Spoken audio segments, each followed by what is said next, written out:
Bonjour et bienvenue pour cette nouvelle vidéo. Alors cette année j'ai décidé de faire comme je l'ai fait l'année passée sur mon autre chaîne Main Biscuit, de vous faire une série de vidéos quotidiennes d'accompagnement de fin d'année.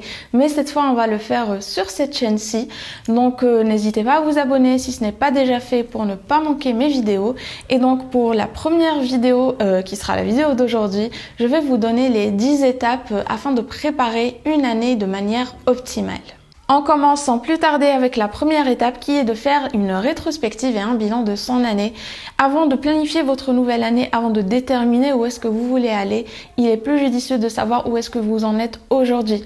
Et pour ça, il faut faire un bilan qui va vous permettre de tirer des leçons de votre vécu et de vos expériences, mais aussi d'analyser ces expériences afin de déterminer quelles sont vos lacunes, quelles sont vos difficultés, mais quels sont aussi vos points forts. Et pour ça, bien entendu, je vous ai préparé une vidéo rétrospective où je vais vous guider avec des questions afin de faire le bilan et la rétrospective de votre année 2021 et cette vidéo sera publiée demain. La seconde étape, c'est de lâcher prise, que ce soit physiquement ou émotionnellement, de prendre le temps d'être avec soi-même et de ressentir ses émotions enfuies afin de les laisser passer, de remettre de l'ordre dans ses idées, dans ses relations, de remettre en perspective ses priorités et de vous débarrasser de tout ce qui n'est pas important, de tout ce qui vous encombre, y compris physiquement dans votre environnement.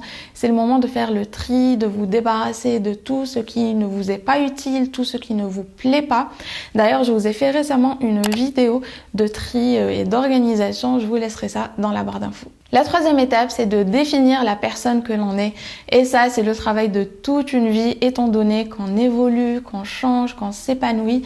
Et c'est pour cette raison qu'il est intéressant de faire le point à chaque fin d'année, afin de déterminer dans un premier lieu ce que cette année nous a apporté autant que personne, qui il en est aujourd'hui, quelles sont nos valeurs, quelles sont nos limites, qu'est-ce qu'on veut. Et tout ça va être une base solide afin de mettre en place des objectifs qui seront en alignement avec la personne que l'on est, la personne que l'on aimerait devenir. La quatrième étape, c'est de créer un tableau de visualisation. Et je trouve qu'il n'y a rien de plus simple que de trouver des images qui correspondent à la vision, à l'image que nous avons de nos projets et de nos objectifs. Parce que c'est vrai que des fois, on a une idée très précise de ce qu'on veut. Et des fois, c'est plutôt vague. Mais dans les deux cas de figure, vous pouvez trouver des images qui les représentent. Et je pense que ça peut vous aider à cerner ce que vous voulez. Mais en plus, le fait d'avoir une représentation visuelle de vos objectifs et de ce que vous voulez va être une source de motivation au quotidien. Car c'est vrai, généralement, on écrit nos bonnes résolutions, nos objectifs sur nos carnets, mais on ne pense pas au quotidien à les revoir. Tandis qu'un tableau de visualisation, il est fait pour que vous puissiez le voir au quotidien. Que ce soit en version numérique, sur votre téléphone, sur l'application Pinterest ou sur l'application Manifest dont je vous ai parlé récemment, ou physiquement sur une feuille de papier à l'intérieur de votre carnet ou dans un tableau que vous allez afficher. Et ça, c'est la manière optimale d'avoir un tableau de visualisation. Enfin bref, vous faites ce qui vous arrange. Et d'ailleurs, le 30 décembre, je vais vous publier une vidéo où je vous montre comment je fais mon tableau de visualisation. La cinquième étape, c'est de dresser une liste de vos objectifs, mais assurez-vous de déterminer vos objectifs avec la méthode SMART, c'est-à-dire que votre objectif doit être spécifique, il doit être mesurable, il doit être atteignable, raisonnable et avec un délai d'accomplissement. La sixième étape, c'est de reprendre en main vos habitudes. Donc, analysez les habitudes que vous avez déjà mis en place. Ensuite, listez les habitudes que vous voulez mettre en place et celles dont vous voulez vous débarrasser ou que vous voulez remplacer. Et par la suite, déterminez pourquoi et comment vous comptez vous y prendre. Et enfin, classez-les par ordre de priorité pour ne pas vous submerger. Prenez une habitude à la fois. Une fois qu'elle est mise en place, passez-la à la suivante et ainsi de suite. Et un excellent livre que j'aimerais vous recommander sur les habitudes, c'est Atomic Habits.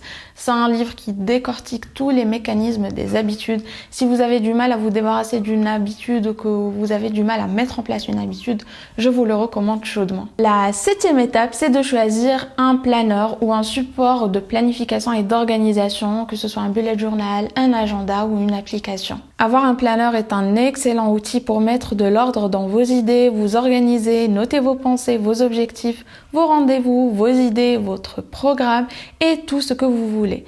Et je vous ai fait d'ailleurs récemment une vidéo sur mes 3 planeurs favoris que je vous laisserai également dans la barre d'infos. La 8e étape, c'est de décomposer vos objectifs. Avoir un objectif, c'est bien beau, mais par où commencer? Ça peut être très intimidant et moteur de procrastination. Donc il est intéressant de décomposer votre objectif en autant de sous-objectifs que possible. Ensuite, prenez ces sous-objectifs et planifiez-les dans votre agenda avec des dates assignées ou du moins un délai d'accomplissement. La 9e étape, c'est de programmer des rétrospectives mensuelles ou à chaque fin de saison si vous préférez. Mais il est très important de faire le bilan à chaque fois pour voir où vous en êtes, est-ce que vous avez progressé, quelles ont été vos difficultés.